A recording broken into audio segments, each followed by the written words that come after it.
ישו הוא העולר השוויצרי של העולם התיאולוגי. לפי הנוצרים והנוצרים מהכת האוונגליסטית היהודים המשיחיים, ישו הוא גם בן אדם, גם אלוהים, גם בנו, גם המשיח וגם כהן גדול, ארי וטלה, מים חיים, אבן פינה ואור העולם, מנקה חלונות ושוטף כלים ועוד ועוד. בזמן האחרון התווסף עוד כלי לעולר השוויצרי התיאולוגי ששמו ישו. בסרטון אחרי סרטון ומאמר אחרי מאמר, אנחנו שומעים את הטענה שישו הוא מלאך השם המופיע שוב ושוב בתנ"ך.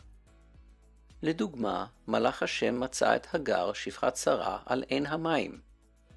וימצאה מלאך השם על עין המים במדבר, על העין בדרך שור.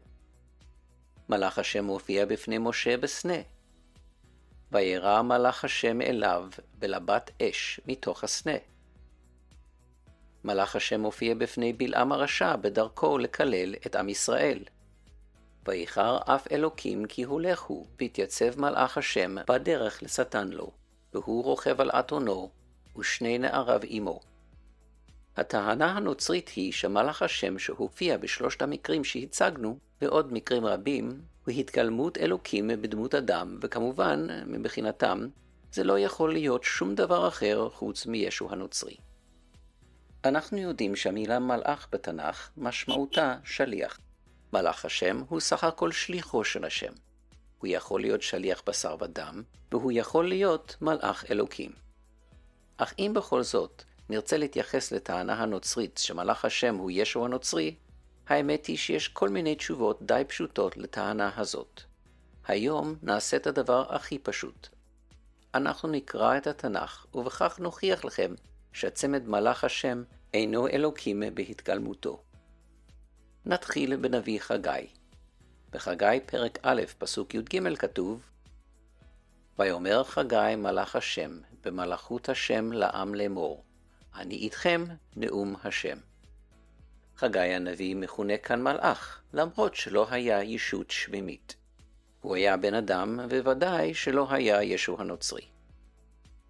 בדברי הימים ב' פרק ל"ו פסוקים ט"ו וט"ז כתוב, וישלח השם אלוקי אבותיהם עליהם ביד מלאכיו השכם ושלוח, כי חמל על עמו ועל מעונו.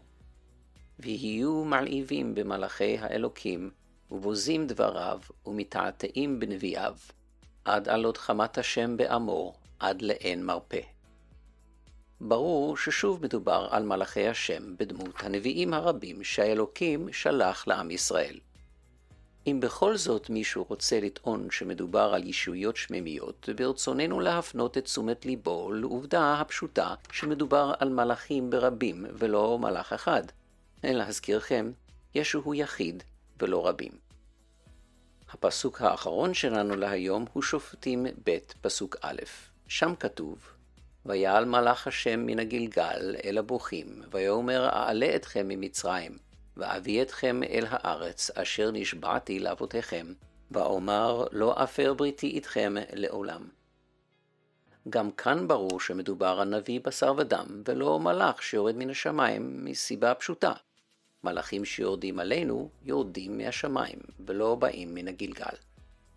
כמובן, כפי שאמרנו, יש טענות פשוטות נגד הטענה המופרכת של מהופנתי ישו, ואולי נציג אותם בסרטון עתידי. בינתיים, אין שום צורך בכך, כי כל בר דעת מבין שאדם שחושב שמלאך השם בתנ"ך הוא ישו הנוצרי, הוא קורבן של אשליה עצמית.